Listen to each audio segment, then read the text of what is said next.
Hello my dear students and welcome back. I hope you all are doing great, keeping well and going good with your studies. Yes, all right. I hope that for you. So today we are going to start with a new chapter, that is Animal Kingdom. Now this chapter is from the unit Diversity. Diversity का one of the most important chapter हमारा Animal Kingdom ही है, क्योंकि इससे first of all, this is before starting with the weightage and all, first of all let me tell you that Animal Kingdom एक बहुत ही interesting chapter है, क्योंकि इसके अंदर we get to know about several different types of animals, we get to know about the different phyla, क्या characteristics होती है, कैसे अलग अलग types के animals हैं, everything we actually get to know in this chapter. So बहुत ही ज़्यादा interesting, बहुत ही ज़्यादा important, informative chapter है. Apart from that, if we talk about NEET point of view, so from NEET point of view also it's of great importance, क्योंकि NEET में इससे आप मान के चलो that you can expect approximately 3 questions. That means ये एक अकेला chapter आपको up to 12 marks तक दिला सकता है. And the chapter is mostly theoretical. That means इसमें हम पढ़ेंगे कि कैसे अलग अलग phylum है animal kingdom के अंदर, उनकी क्या characteristics है, क्या examples हैं important, all these things we have to understand, we have to remember basically. So chapter will be more based upon your memory based chapter ज़्यादा है ये. So without any delay, let's begin with Animal Kingdom. Okay, so firstly, as we have studied diversity, we are studying diversity. So you all know that in 5 kingdom classification हमने किसी ना किसी reason से ही हर एक organism को एक particular kingdom में रखा है.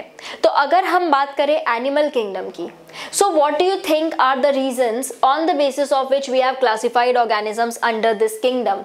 मतलब अगर आपके सामने कोई organism है और अगर उसे आप animal kingdom में place करना चाहते हो, so आप क्या criteria बताओगे कि ये criteria है, इसके basis पर I am placing it under animal kingdom. What will be the most basic criteria that you would tell as a biologist? Okay, general person के तरह नहीं कि ये तो move कर रहा है, locomotion show कर रहा है और दिख रहा है, तो इस वजह से नहीं. What will be the more biologically, how would you say that what are the characteristics on the basis of which we have classified organisms under this kingdom, that is animal kingdom? So the characteristic features जिसके basis पर हमने organisms को animal kingdom के अंदर रखा है वो है, first of all, the organisms under animal kingdom, all of them are multicellular. All of them are multicellular. They are heterotrophic. Okay, apart from that, you must also remember that all of them are eukaryotic. They are eukaryotic organisms. All right, eukaryotic है. Eukaryotic organisms are there. So apart from that, what are the basic criteria? First of all, they all are eukaryotic. All of them are eukaryotic, then multicellular, heterotrophic. Apart from that, the animal kingdom is more diverse than the plant kingdom that we know. Apart from that, most of the animals, they also show locomotion. They move from one place to another place. They do have a well developed or at least a little developed nervous system is a characteristic of them. Apart from that, they show different organ systems in them. So all these are the characteristic features, but the basic characteristics on the basis of which we would classify organism under animal kingdom is they all are eukaryotic, they are multicellular, heterotrophic, and their cell is without a cell wall. That means their cell doesn't contain a cell wall. So they are without a cell wall. So these are the basic characteristics. Their cell won't have cell wall. So these are the criteria on the basis of which you have to classify organisms under kingdom Animalia. Alright. Now after that, coming to the next basis. So what we are going to understand first is इस chapter का एक बार हम flow समझ लेते हैं. So firstly, animal kingdom के अंदर we have to study 11 phyla. Alright, 11 phyla को पढ़ने से पहले we should know कि on what basis we have classified these 11 phyla, मतलब हमने किन बेसिस पर, किन बेसिक कैरेक्टरिस्टिक्स के बेसिस पर ये 11 फाइला बनाई है. So that is something that we would understand first. फिर उसके बाद एक एक करके each and every phylum and its characteristic we are going to study. So before that we will have to understand the basis of classification. जैसे हमने animal kingdom के बारे में तो बता दिया कि on the basis of these characteristics हमने इन ऑर्गेनिजम्स को एनिमल किंगडम में प्लेस किया है. But what about the phyla, जो 11 फाइलम हम पढ़ने वाले हैं, about them also we should know कि हमने किस बेसिस पर ये 11 फाइला बनाई है, why have we just categorize them. So that is also something that we will understand. So let's begin with basis of classification. So firstly there is levels of organization, then body symmetry, germ layers, coelom, metamerism and notochord. These are the basis, on the basis of which we have classified organisms under kingdom Animalia, and one by one we will be understanding that is सबके basis पर किस तरह से we have done it. So firstly, coming to the first point, that is levels of organization. Okay, levels of organization के basis पर हमने किस तरह से क्लासिफिकेशन किया है. So look, on the basis of complexity there are different kinds of animals. For example, आप सभी अगर डिस्कवरी, नेशनल ज्योग्राफिक देखते हो, so you all must have seen that under the seabed they show some very beautiful brightly colored organisms which remain fixed to their position. और ऐसे organisms जो वो show करते हैं वो एक्चुअल में होते हैं स्पॉन्जेस या फिर पॉरीफर्स. सो ये जो पॉरीफर्स होते हैं वो बहुत ही सिंपल टाइप का एनिमल है. That means it is the simplest type of animals. और अगर कोई बायोलॉजी नहीं जानता होगा तो वो उसे शायद एनिमल बोलेगा भी नहीं. The person who is not knowing that much, who is not having that much of general knowledge और knowledge of biology, they won't be able to call it as an animal, क्योंकि देखकर उसमें as such उस इंसान को animal की जैसी characteristics नहीं दिखेंगी. क्योंकि यूजुअली जब हम एनिमल बोलते हैं तो सबसे पहले लोगों के दिमाग में कैट, डॉग, टाइगर यही सब चीजें आती हैं.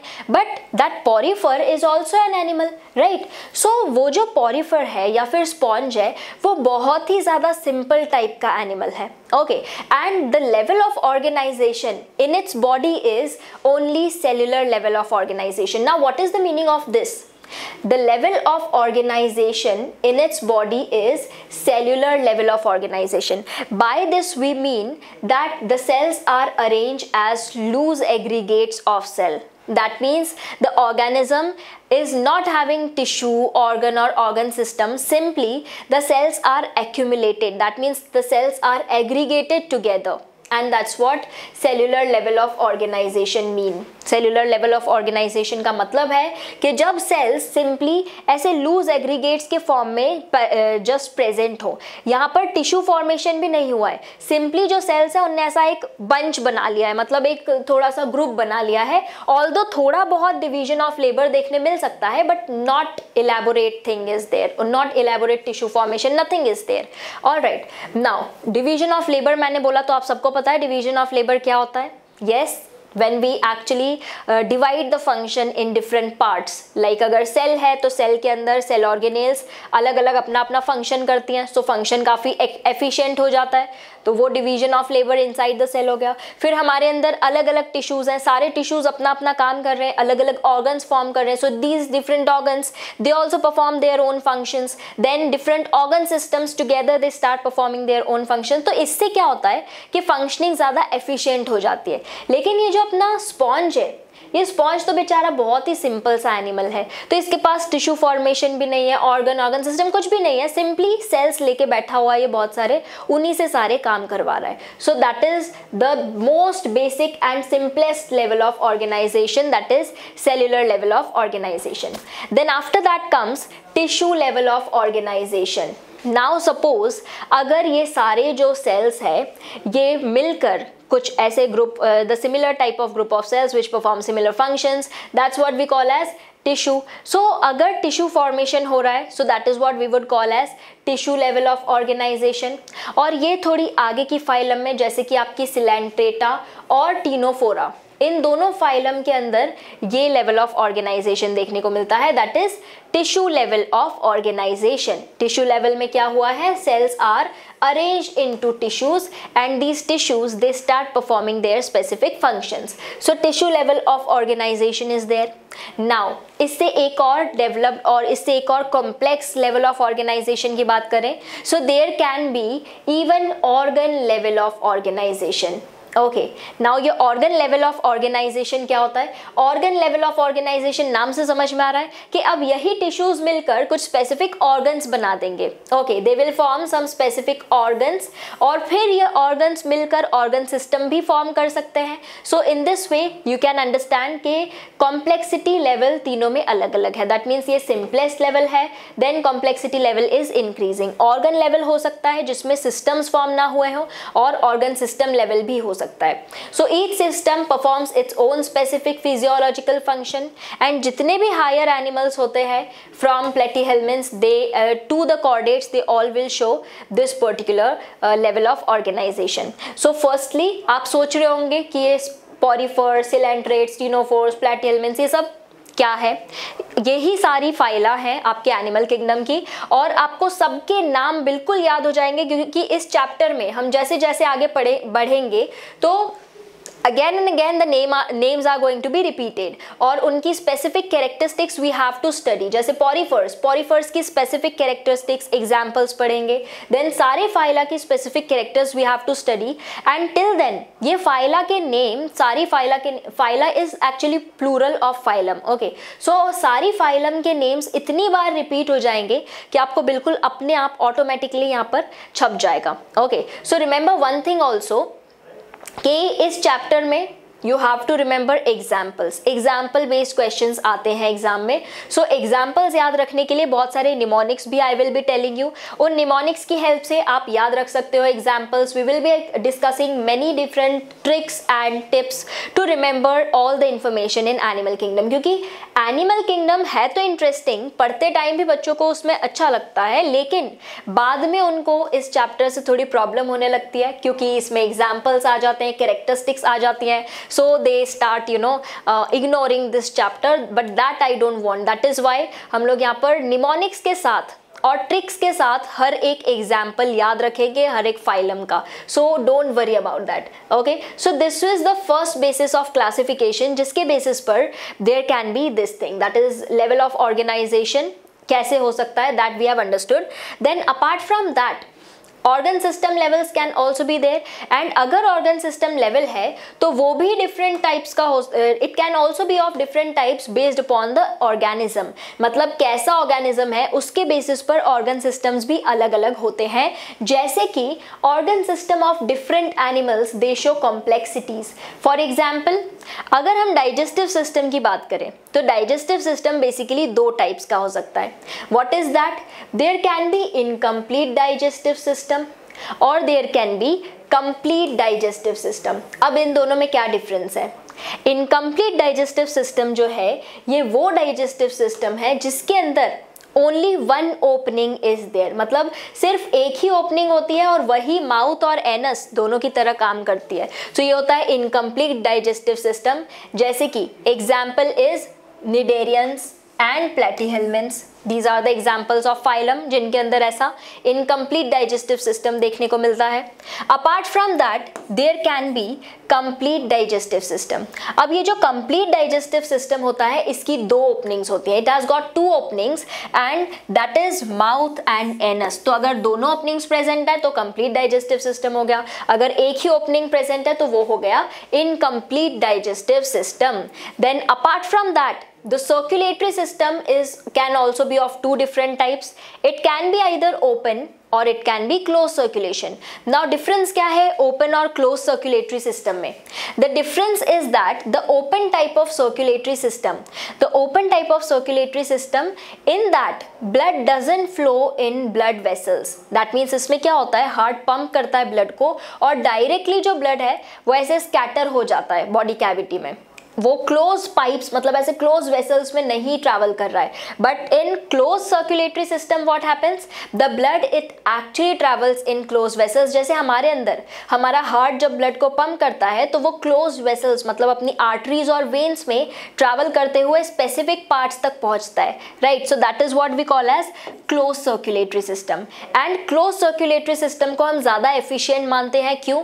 क्योंकि आप इमेजिन कर सकते हो कि अगर यहाँ से मुझे उस कॉर्नर तक if I have to pass water, मुझे वाटर वहाँ तक पहुँचाना है, so what I can do, either I can pick up a bucket and just simply throw it like that. अगर ऐसे मैं फेंक दूंगी पानी तो कितना पानी उस पोजीशन तक जाएगा, आधा तो ऐसे ही स्कैटर हो जाएगा। तो ऐसा ही कुछ होता है ओपन सर्कुलेटरी सिस्टम में।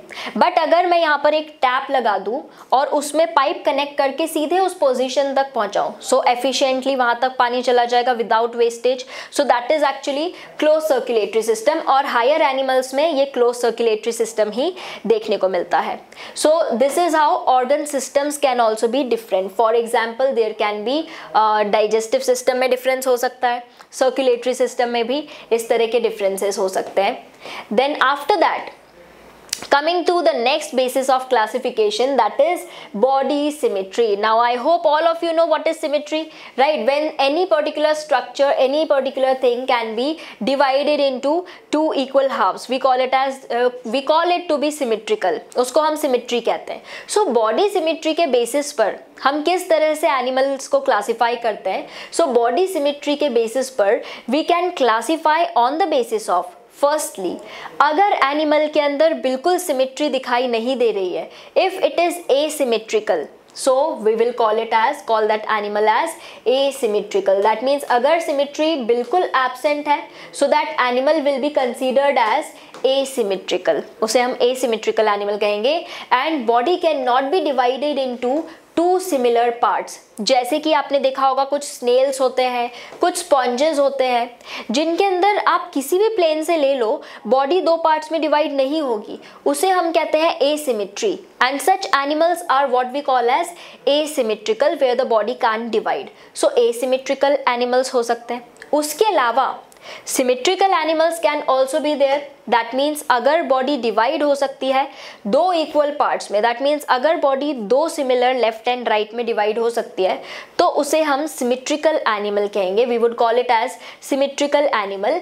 एंड सिमेट्री भी फर्दर डिफरेंट टाइप्स की हो सकती है, जैसे कि two types of symmetry can be there. Firstly there can be radial symmetry, और secondly there can be bilateral symmetry also. So radial symmetry हो सकती है या फिर bilateral symmetry can also be there. तो दो तरह की सिमेट्री हो सकती है। क्या डिफरेंस है दोनों के बीच में? अब देखो, रेडियल सिमेट्री क्या होती है? रेडियल सिमेट्री वो सिमेट्री है जो कि जिसके अंदर आप किसी भी पर्टिकुलर प्लेन से डिवाइड करो ऑर्गेनिजम्स को, वो दो इक्वल हाफ्स में डिवाइड हो जाएगा। जैसे कि यहाँ पर you can see this figure over here, whether you take this plane तो भी ऑर्गेनिज्म दो इक्वल हाफ्स में डिवाइड हो रहा है, ये प्लेन को लोगे तो भी ऑर्गेनिज्म दो इक्वल हाफ्स में डिवाइड होगा, यहाँ से उसको डिवाइड करेंगे तब भी हो जाएगा। सो अगर किसी भी प्लेन से कट करने पर और डिवाइड करने पर organism gets divided into two equal halves, so that is what we call as radial symmetry. और रेडियल सिमेट्री मोस्टली उन एनिमल्स के अंदर देखने को मिलती है जो कि किसी सबस्ट्रेट पर फिक्स्ड होते हैं, मतलब किसी सरफेस पे अगर फिक्स्ड है वो एनिमल, जैसे कि स्पॉन्ज या फिर कोई कोरल्स वगैरह, तो उन्हें एक्चुअल में फूड ऑब्टेन करना रहता है। So they are arrange, their body is such that they can actually obtain food from everywhere. So radial symmetry, in this what happens is that body can be divided into two similar parts by any plane along oral aboral axis of the body, and example is such some sponges या फिर कुछ nidarians, ये सब examples हैं radial symmetry के। So radial symmetry में इस तरह से the organisms can be divided into two parts by any plane। फिर उसके बाद आते हैं बायलैटरल सिमेट्री पर। अब ये बायलैटरल सिमेट्री क्या होती है? बायलैटरल सिमेट्री में the body can be divided into two right and left halves by a section passing through the longitudinal axis Example is all the vertebrates and many invertebrates. So that's what we mean by bilateral symmetry. Bilateral symmetry में what happens is, bilateral symmetry के अंदर the body of the organism it can be divided into two right and left halves. And इसके अंदर what happens is there is actually, suppose this section we are taking here.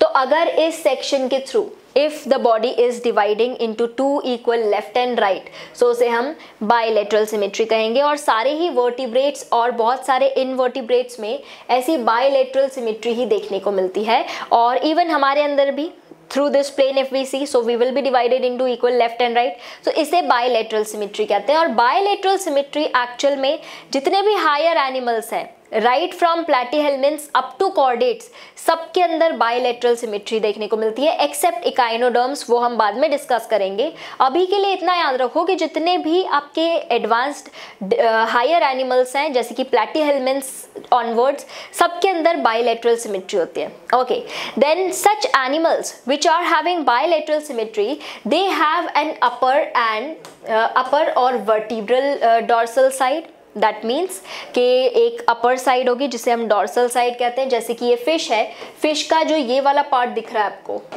ये part इसका dorsal side होगा. This part will be called as dorsal side. हमारे अंदर dorsal side क्या है, ये पार्ट होता है हमारा dorsal side. Okay, then a lower ventral side will be there. Lower ventral side का मतलब क्या है कि ये जो लोअर पोर्शन है फिश का, ये इसका वेंट्रल साइड कहलाएगा. दैट मीन्स हमारे अंदर ventral side, this side will be called as the ventral side. Then there will be left and right lateral sides also. That means for example over here ये इसकी lateral side होगी.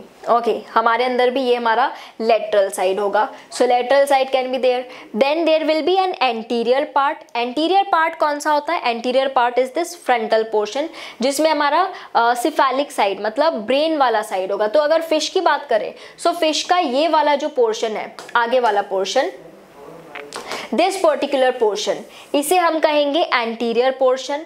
और उसके अलावा अगर हम पोस्टीरियर पार्ट की बात करें, सो जो प्रीवियस पीछे वाला पोर्शन होगा, इसे हम पोस्टीरियर पोर्शन कहेंगे. So in this way there can be anterior और posterior portions in these organisms. Then apart from that, what we can see here is that there if we talk about the next basis of classification, so ये तो बात हुई आपके body symmetry के basis पर. So body symmetry के basis पर radial symmetry, bilateral symmetry या फिर एसिमेट्री हो सकती है अलग अलग एनिमल्स के अंदर.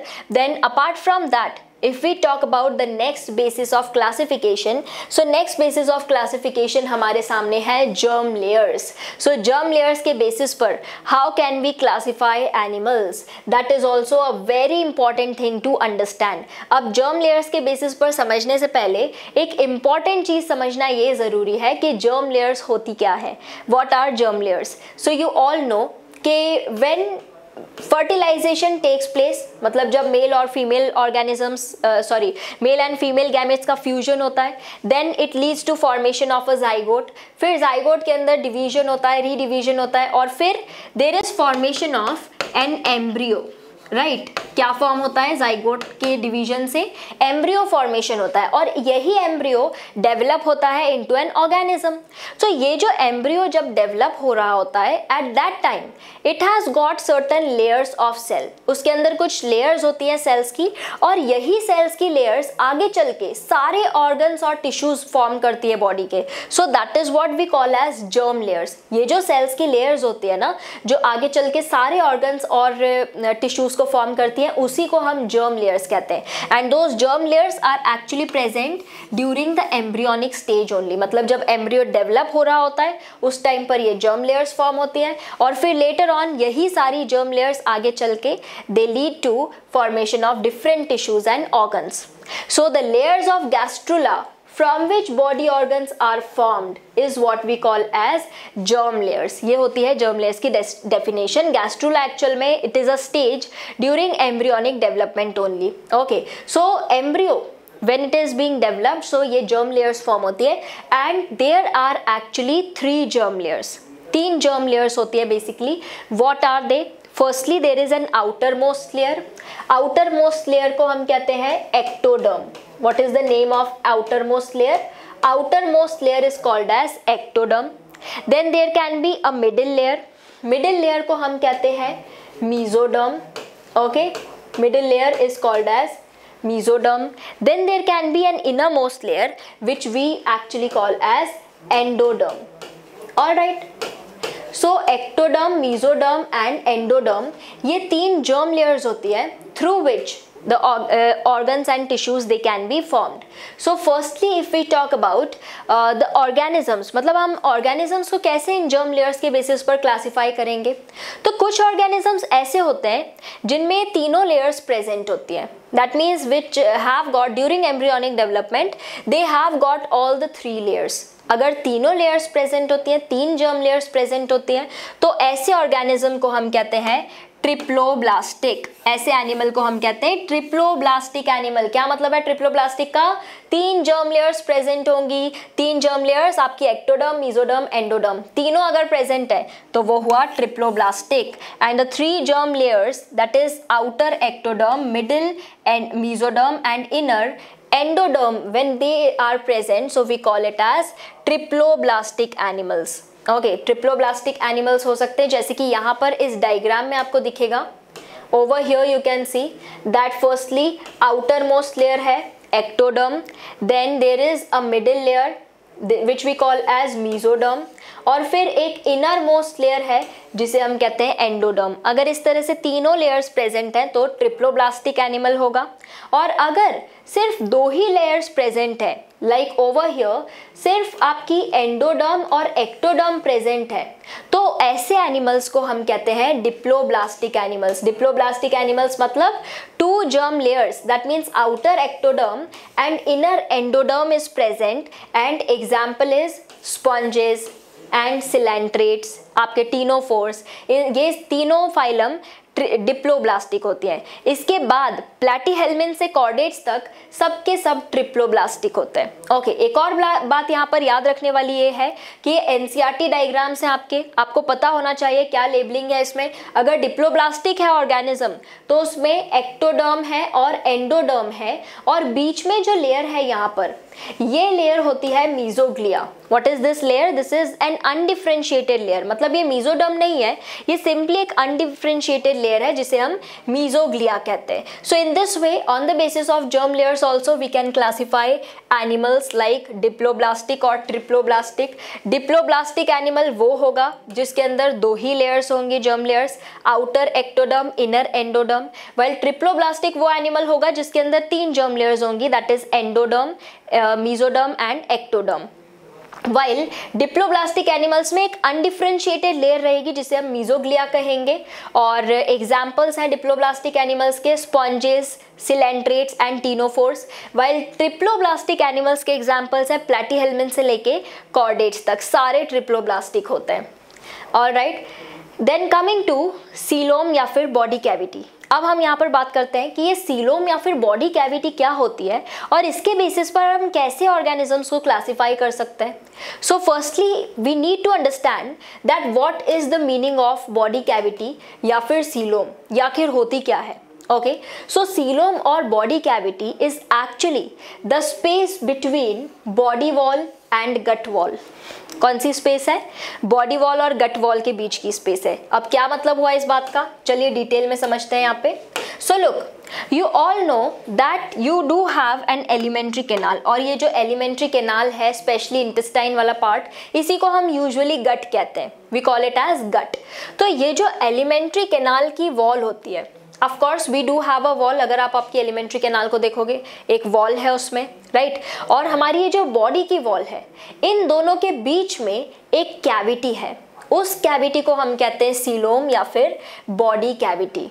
Okay, now here how can we understand that coelom के बेसिस पर किस तरह से अलग अलग टाइप की सीलोम हो सकती है. So let me tell you that there can be different types of animals. मतलब सीलोम के बेसिस पर हम एनिमल्स को 3 टाइप्स में डिवाइड कर सकते हैं. Okay, before that we also should understand कि जो सीलोम होती है it actually separates the muscles of gut and body wall. मतलब हमारी जो एलिमेंट्री कैनाल की मसल्स है ना, उसको सेपरेट करके रखती है हमारी बॉडी वॉल से। ये काम होता है सीलोम का।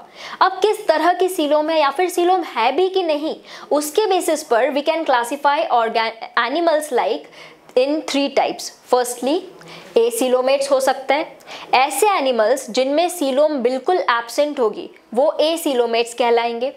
सूडोसीलोमेट्स हो सकते हैं, मतलब फॉल्स सीलोम जिनके अंदर होगी। क्या होती है फॉल्स सीलोम वो हम समझेंगे।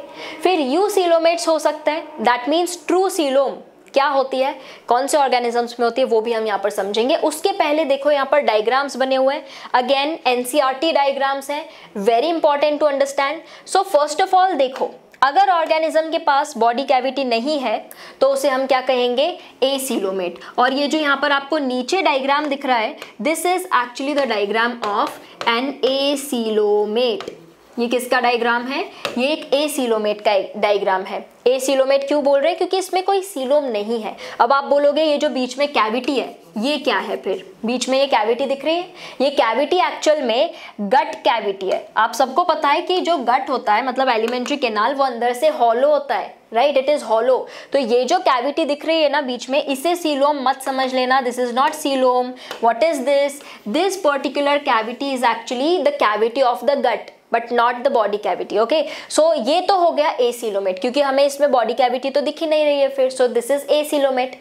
Then after that if we look at this particular diagram, so ये जो डायग्राम है हमारा, this is actually the diagram of a true coelom. ये है हमारे सामने ट्रू सीलोम, और ट्रू सीलोम को हम कई बार यू सीलोम भी कहते हैं, we call it as eucoelom also.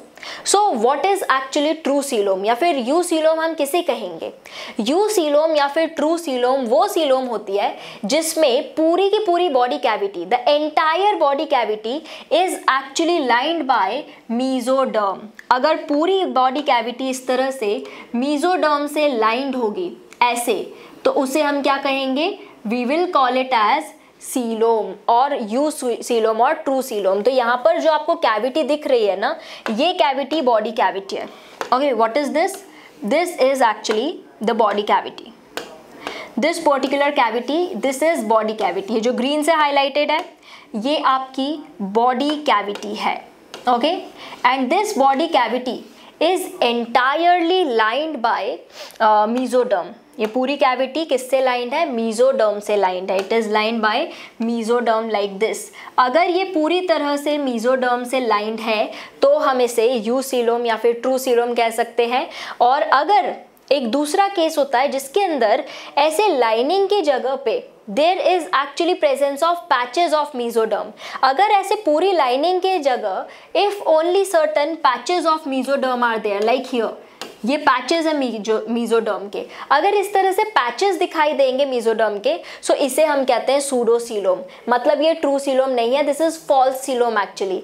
And that organisms which will have pseudocoelom will be called as pseudocoelomates. So अगर सीलोम नहीं है तो एसीलोमेट्स, अगर ट्रू सीलोम है ऐसी पूरी लाइंड है अगर मेसोडर्म से तो उन्हें हम यूसीलोमेट्स कहेंगे। और अगर ऑर्गेनिज्म के अंदर पूरी लाइनिंग की जगह, मेसोडर्म की लाइनिंग की जगह पे सिर्फ ऐसे पैचेस प्रेजेंट है अगर मेसोडर्म के, तो उसे हम सूडोसीलोमेट कह देंगे। एंड ऐसी सीलोम को हम सीडोसीलोम कहेंगे। So in this way the organisms they can be classified on the basis of coelom also. Coelom के बेसिस पर हम उन्हें ऐसे क्लासीफाई कर सकते हैं। So here you can see acoelomates are here. Acoelomates में you have to remember that acoelomates they do not have any coelom, that means no coelom is there, and the space between body wall and digestive cavity is filled with a matrix. एक matrix उसमें पूरी तरह से filled होता है जिसे हम parenchyma कहते हैं। and examples of acoelomates are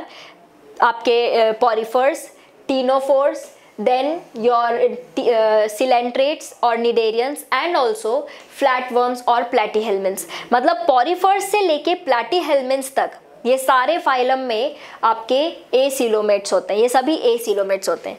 then come सूडोसीलोमेट्स। Okay, अब सूडोसीलोमेट्स बहुत ही इंपॉर्टेंट है आपको याद रखना, क्योंकि एक ही फाइलम आपको इसके अंदर याद रखनी है। अगर सूडोसीलोम प्रेजेंट है तो उन्हें हम सूडोसीलोमेट्स कहेंगे।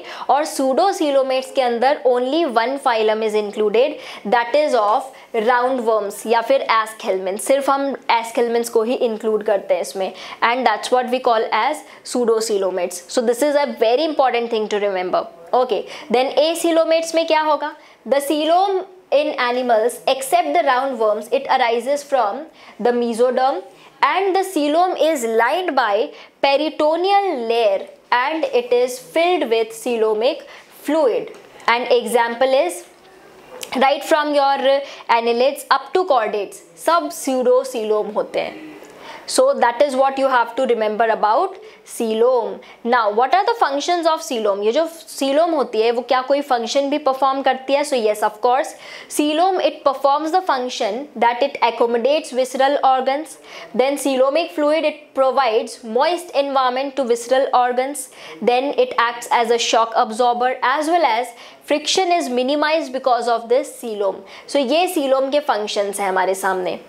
अब आते हैं next basis of classification पे, that is metamerism or segmentation. Now what do we understand by metamerism or segmentation? That is also something to be understood here. Now कुछ organisms में, कुछ animals में क्या होता है कि बॉडी के अंदर कुछ segments present होते हैं. अब ये segments क्या होते हैं? Segments actual में ऐसे छोटे छोटे we can say small partitions when they are present in the animal's body, so we call it as segmentation.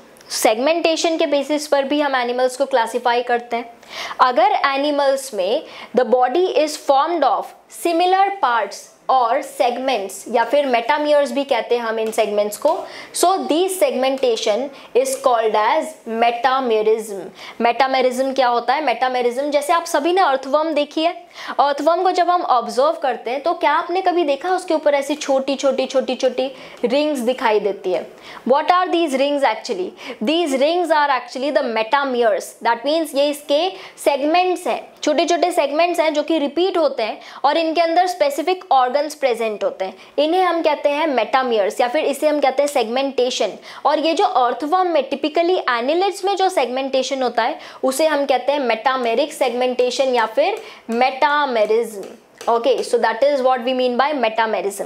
अब अगर ऑर्गेनिज्म के अंदर ऐसा सेगमेंटेशन है तो हम उसे कहेंगे वो सेगमेंटेड है.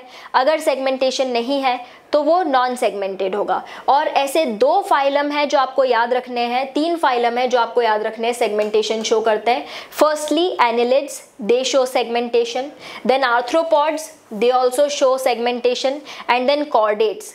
So annelids, arthropods and chordates they show segmentation.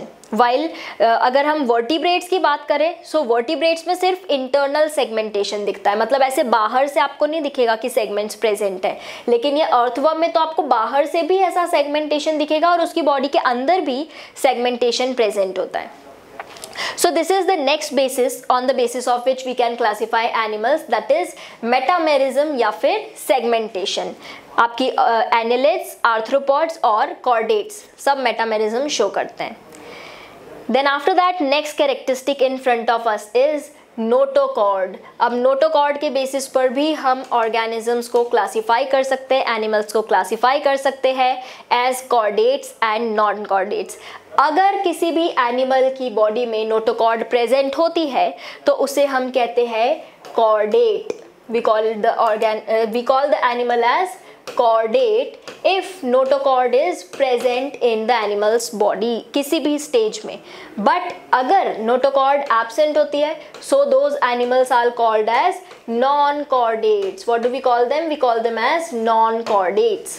Okay, so firstly हम बात कर रहे हैं नोटोकॉर्ड के प्रेजेंस और एब्सेंस की, लेकिन उसके पहले हमें ये पता होना चाहिए कि नोटोकॉर्ड एक्चुअल में होती क्या है. What is the meaning of notochord? So notochord is actually a supportive, it is a supportive rod which is formed on the dorsal side during embryonic development of an animal, and animals with notochord are called as chordates and those without notochord are called as non-chordates. So यहाँ पर आप देखो इस diagram में dorsal side में, this is the dorsal side. You know what is dorsal side? Dorsal side में एक rod जैसा स्ट्रक्चर दिख रहा है. ये जो रॉड के जैसा स्ट्रक्चर होता है ना, इसी को हम कहते हैं नोटोकॉर्ड.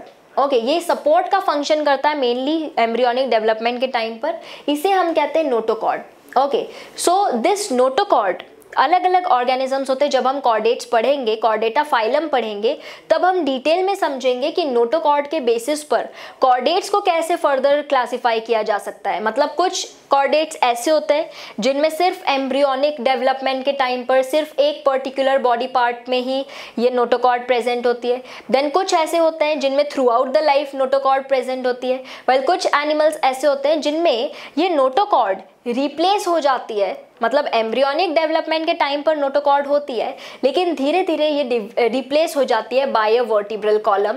जैसे कि हमारे अंदर, वी आर वर्टिब्रेट्स, हमारे अंदर क्या होता है, that this notochord is actually replaced by a vertebral column. So ये होता है नोटोकॉर्ड। अगर नोटोकॉर्ड है प्रेजेंट तो उसे आप कहोगे कॉर्डेट। अगर नोटोकॉर्ड एब्सेंट है, so you will call the animal as non chordate. So in this way we have actually classified animals into different phylum।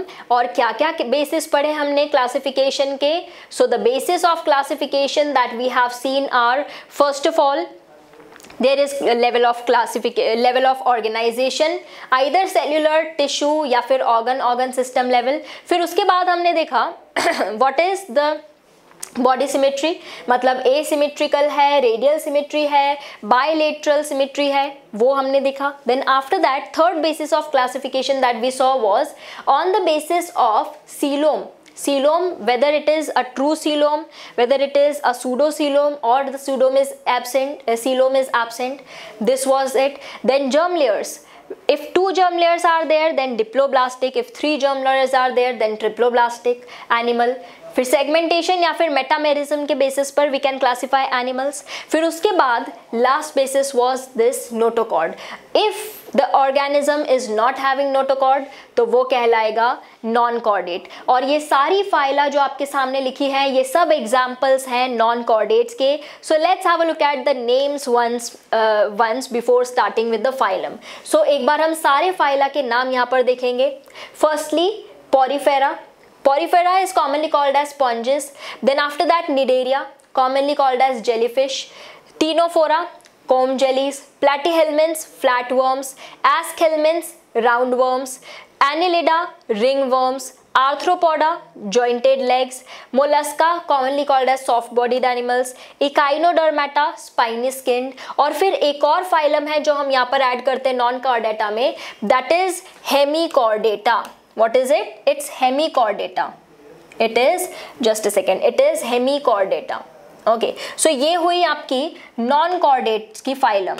What are these? These all are non-chordata। तो यहाँ पर एक और phylum हम add करते हैं, that is Hemichordata।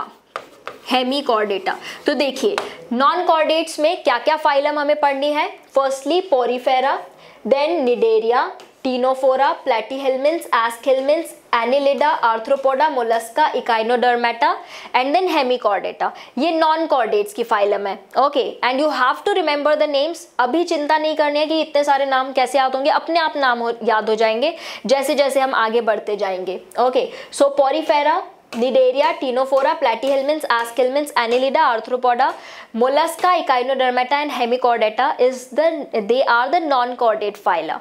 Then if I talk about the chordates, so that is the only phylum which is having notochord.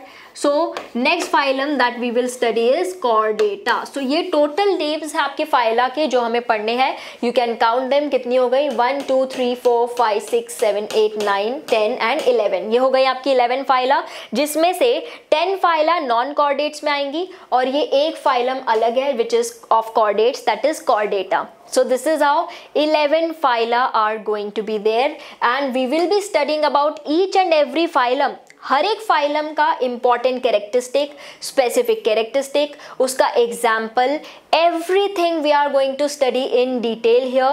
And before starting with specific phyla, first we will have a look at this table। बहुत important table है, अगर आपको ये table याद है तो आपके लिए बहुत सारी चीज़ें आसान हो जाएंगी।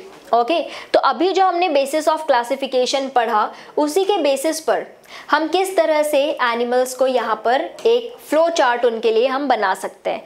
Firstly level of organisation, cellular level है अगर, if there is cellular level, so the phylum will be Porifera.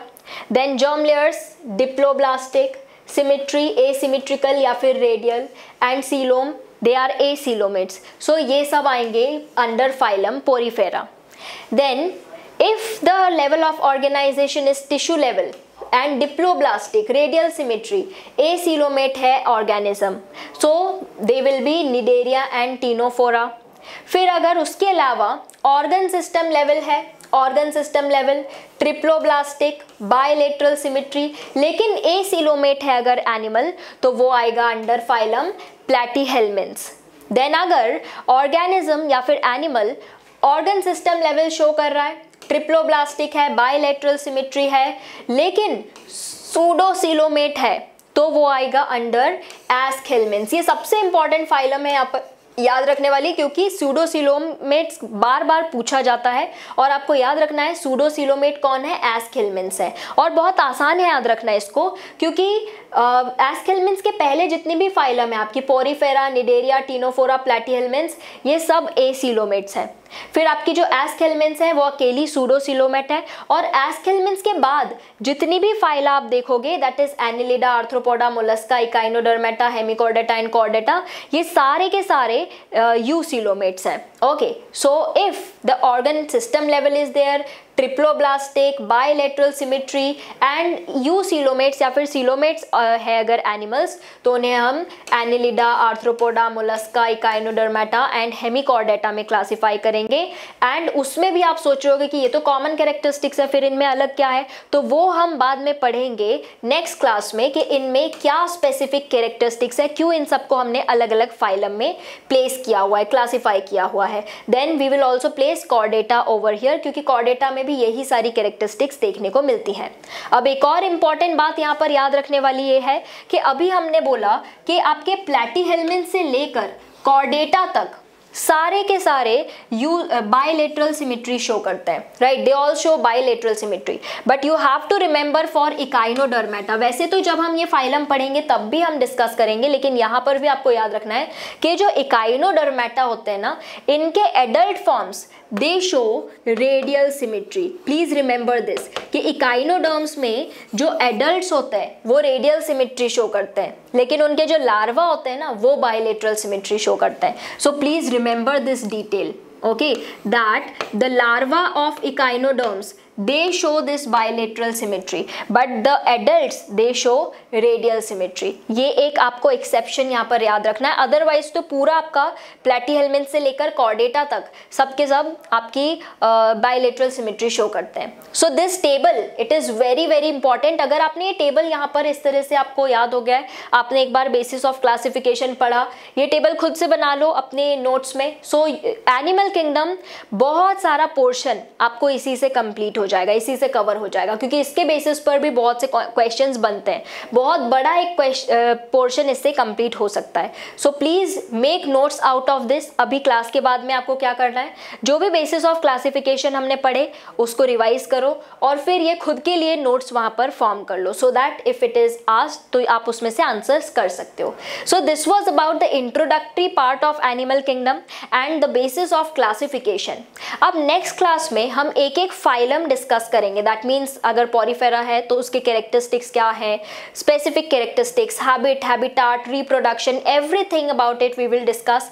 Examples we will see and then we will proceed towards the next phyla in this way only. और next class में हम लोग मिलेंगे और phylum Porifera discuss करने वाले हैं. तब तक के लिए आपको इतना रिवीजन करके आना है.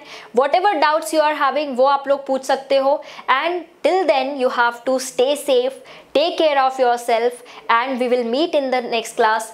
Till then, bye everyone.